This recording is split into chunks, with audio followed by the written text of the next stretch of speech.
एक मिथ भी समझो सोसाइटी के अंदर कह लो कि कहते हैं कि ये मोस्टली जेनेटिकली पाया जाता है, लेकिन इन रियल इस तरह नहीं है। जो रिसर्चेस वगैरह बताती हैं up to 10 to 15 up to 20% तक यह जेनेटिकल कैंसर हो सकता है।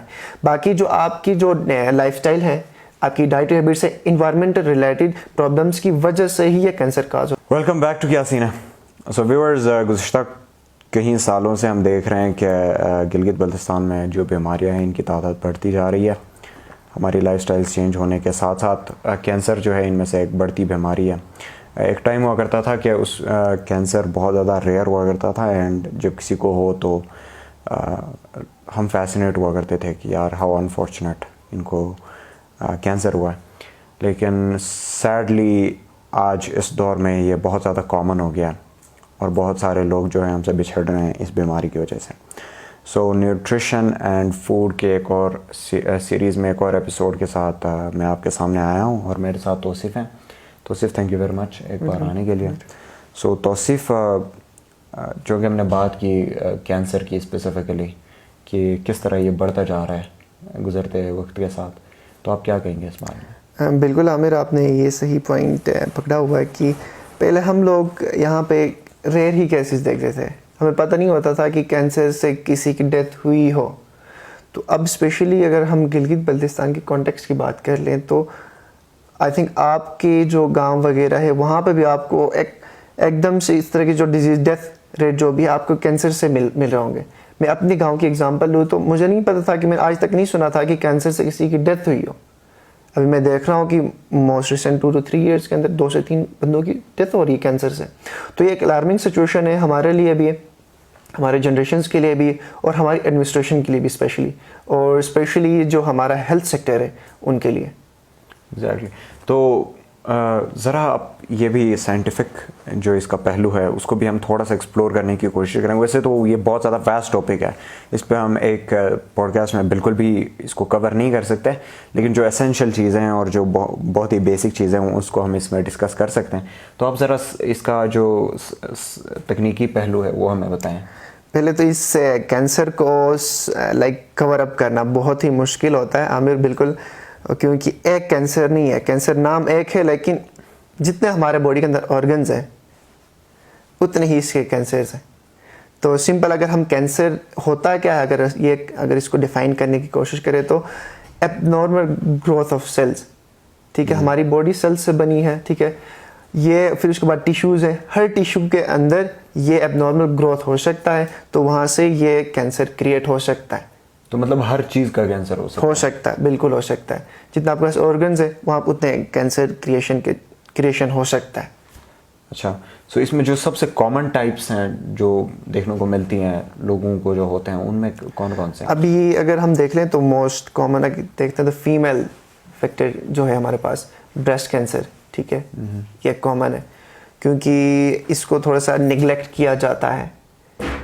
फिर उसके बाद आपके जो है स्टोमक से रिलेटेड अल्सर्स वगैरह, इनसे रिलेटेड कैंसर ज़्यादा हैं, जीआई से रिलेटेड। अच्छा, ये मोस्ट कॉमन है। एंड मेरे ख्याल से हाल ही में ये ब्लड कैंसर के केसेस भी बहुत ज़्यादा बढ़ने लगे हैं थ्रू आउट पाकिस्तान की अगर बात की जाए तो। सो इसमें न्यूट्रिशन का क्या रोल होता है बेसिकली?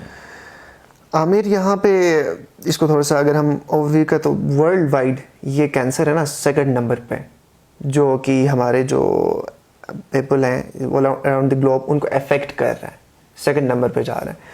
तो ये भी एक अलार्मिंग सिचुएशन है हर एक के लिए। और अगर हम डाइट की बात कर लें तो अगर इस बेसिकली हम इसकी काज की अगर हम बात कर लें ना तो आपकी डाइट इसके अंदर मैटर करती है, आपकी लाइफस्टाइल मॉडिफिकेशन मैटर करता है जिससे काज हो सकता है। और थर्डली जो मेजर इंपॉर्टेंट एक चीज़ है जेनेटिकल, ये हो सकता है। अच्छा, तो जेनेटिक भी होता है? बिल्कुल, लेकिन मोस्टली ये कहते हैं कि एक मिथ भी समझो सोसाइटी के अंदर कह लो कि कहते हैं कि ये मोस्टली जेनेटिकली पाया जाता है, लेकिन इन रियल इस तरह नहीं है। जो रिसर्चेस वगैरह बताती हैं up to 10 to 15 up to 20% तक यह जेनेटिकल कैंसर हो सकता है। बाकी जो आपकी जो लाइफस्टाइल है, आपकी डाइट हैबिट से, इन्वायरमेंटल रिलेटेड प्रॉब्लम्स की वजह से ही ये कैंसर काज हो सकता है। जस्ट लाइक अगर हम डिफरेंट आपके रेज वगैरह होते हैं तो ये अगर सपोज करें माइनिंग के अंदर बंदे काम कर रहे होते हैं, डिफरेंट रेज वगैरह वहाँ पे आके अफेक्ट करके कैंसर क्रिएशन कर सकते हैं। और इसमें एक इम्पॉर्टेंट चीज़ आमिर मैं आपको यहाँ पे बताता चलूँ ना कि कैंसर का जो रेशो है, आप हम लोगों ने जिस तरह बात की कि आपके जो जेनेटिकल लाइक 10 to 20 या 10 to 15% जो है, उसके अलावा आपके जो रिमेनिंग परसेंटेजेस हैं वो रह जाते हैं, वो आप क्यूरेबल हैं, किसी हद तक आप इसको क्योर कर सकते हो। अगर स्पेसिफिकली मैं डाइट की वहाँ पे बात कर लूँ तो 30% आप इसको रिकवर करवा सकते हैं थ्रू डाइट। और मोस्टली 30% बंदे जो के पेशेंट्स हैं कैंसर से रिलेटेड, वो उनके डाइटरी पैटर्न्स प्रॉपर ना होने की वजह से, डाइटरी गाइडलाइंस उनको प्रॉपर ना देने की वजह से, और हमारे जो हॉस्पिटल सेटअप्स के अंदर डाइटिशियंस और न्यूट्रिशनिस्ट प्रॉपर ना होने की वजह से उनकी डेथ हो रही है। ये एक अलार्मिंग सिचुएशन है। तो मतलब अगर उनको सही से डाइट मिले डायग्नोज होने के बाद, बिल्कुल, तो 30% उनको हम रिकवर करवा सकते हैं कैंसर से। बिल्कुल। अच्छा, इसमें स्टेजेस का एक फैक्टर होता है, उसको भी ज़रा एक्सप्लेन करें। स्टेज 1। बिल्कुल आमिर, उसके अंदर डिफरेंट स्टेजेस होते हैं। अब वो डिपेंड करता है कि पेशेंट किस स्टेज पे उसकी डायग्नोज वगैरह हुए होते हैं। मोस्टली हम यहाँ पे इस तरह के जिसके जो सिम्टम्स वगैरह हैं, ठीक है, तो उनको नेग्लेक्ट करके डॉक्टर के पास, स्पेशलिस्ट के पास नहीं जाते। अगर स्पेशलिस्ट के पास अगर ऑन द टाइम अगर इनिशियल स्टेजेस में बंदा चला जाता है तो देन दैट्स क्यूरेबल। इसी से मुझे एक किस्सा याद आता है। ये कोई तकरीबन 7-8 साल पुराना एक किस्सा है जो कि यूएस में हुआ था। उसमें ये हुआ है कि जो तस्वीरें लेते हैं ना, तस्वीरें लेने के बाद जो आंख में एक रेड फ्लैर आ जाते हैं, आपने देख लिया होगा। पहले कैमरेज में होते थे कि तस्वीर लेने के बाद आंख लाल हो जाती है बिल्कुल लोगों की। तो कुछ पेरेंट्स ने जो है अपने छोटे बच्चे का, कमसन एक बच्चे की तस्वीर ली है और उसकी आंख में उनको वो लाल दिखा है, तो वो परेशान हो गए कि पता नहीं क्या चीज़ है, और वो उसको ले गए डॉक्टर के पास। सही। डॉक्टर के पास जाके पता चला है कि उसकी आंख में कैंसर है, अभी इन्फेंट। तो इसके बारे में अमेजिंग चीज़ ये नहीं कि वो फ्लेयर की वजह से पता चला उनको, वो फ्लेयर का उसके साथ कोई ताल्लुक नहीं था, बस उस फ्लेयर ने उनको परेशान किया। फिर जब वो डॉक्टर के पास गए तो पता चला कि एक इन्फेंट कैंसर जो है वो डेवलप हो रहा है। सही। तो मतलब अगर माइनर जो सिम्टम्स हैं, माइनर पेन, माइनर एजिटेशन पे भी डॉक्टर के पास जाएं तो इससे बचा जा सकता है। बिल्कुल। वहीं ना हम लोग अभी फिर से एक एग्जांपल लूँगा, सर दर्द यहाँ पे अगर यहाँ पे होता है मोस्ट कॉमन, ठीक है, तो हम कई दिनों तक अपने सर दर्द को अपने साथ लेके बैठे हुए होते हैं, जो कि ये एक कह लो कि ये बुरी आदत है। अगर आप मतलब कि 1 से 2, 3, 4 दिन अगर आप उससे ऑनवर्ड लेके ना जाए, अपने फिजिशियंस वगैरह जो डॉक्टर्स हैं, आप लोगों के पर्सनल भी हो सकते हैं, वहाँ पे जाके कंसल्ट करें, आया ये किस रीज़न की वजह से हो सकता है। वैसे भी हेल्थ केयर यहाँ पे चीप है अगर देखा जाए वेस्ट के कंपैरेटिवली बहुत चीप है, बहुत चीप है, ईजिली लाइक एक्सेसिबल है अगर हम इसकी बात करें। लेकिन इसके ऊपर हम लोग ना क्वालिटी की तरफ हम लोगों ने काम करना है हमारे हेल्थ सेक्टर में। तो बाकी चीप कंपैरेटिवली जो दूसरे कंट्रीज है वो पाकिस्तान के अंदर काफ़ी चीप है। Exactly. तो इसकी रिकवरी में कुछ लोग ये भी समझ रहे होते हैं कि इससे जो एक इंसान है पूरा रिकवर नहीं कर सकता कभी भी। ये किस हद तक दुरुस्त है, और इसकी जो रिकवरी प्रोसेस है वो क्या होता है इस बीमारी से? फिर पहले मैंने बात की ना आमिर के, वो डिपेंड करता है कि आपके स्टेजेस की, वो जो आपका स्पेशलिस्ट होता है या डॉक्टर जो भी, वो according to stage, according to आपकी बॉडी कंडीशंस, वो बता सकता है कि आया फुली इसको रिकवर किया जा सकता है कि नहीं किया जा सकता है। वो आपका जो करंट कंडीशन, पेशेंट कंडीशन है, वो डिफाइन करेगी। और सेकेंडली जो आपका स्पेशलिस्ट, आपका जो है कंसल्टेंट, ठीक है, वो बताएगा कि आया क्यूरेबल है कि नहीं। अच्छा, ये हम नहीं बता सकते। वो बीइंग एज ए न्यूट्रिशनिस्ट और डाइटिशियन मैं तो ये चीज़ नहीं कर सकता, क्योंकि मेरे डाइटरी प्रैक्टिस से रिलेवेंट होते हैं, तो उनकी जो स्पेशलिस्ट वगैरह जो है वो फिर इस चीज़ को डिफाइन कर रहे होते हैं। हाँ, हम उनको हेल्प ज़रूर कर सकते हैं कि उनको रिकवर होने में अकॉर्डिंग टू देयर स्टेज। तो हम अपनी जो डाइटरी मील्स और पैटर्न्स वगैरह हैं उसको हम सेट कर रहे होते हैं, या वो उनको एंट्रल देना है या पेरेंटल देना है।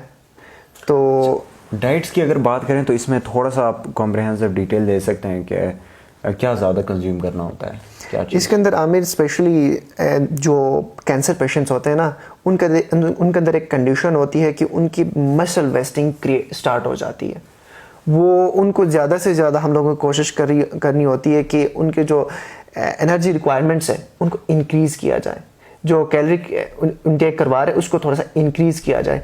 एडिशनली हम लोग उनको जो डाइट दे रहे होते हैं उसके अंदर प्रोटीन, हाई प्रोटीन डाइट उसके अंदर हम उसको दे रहे होते हैं, और उसके साथ हम कोशिश करते हैं कि फैट लेवल को हम थोड़ा सा उसको डिक्लाइन कर लें, और एडिशनली इनके साथ साथ जो फ्लूइड हम लोगों ने उसको मेंटेन करना होता है।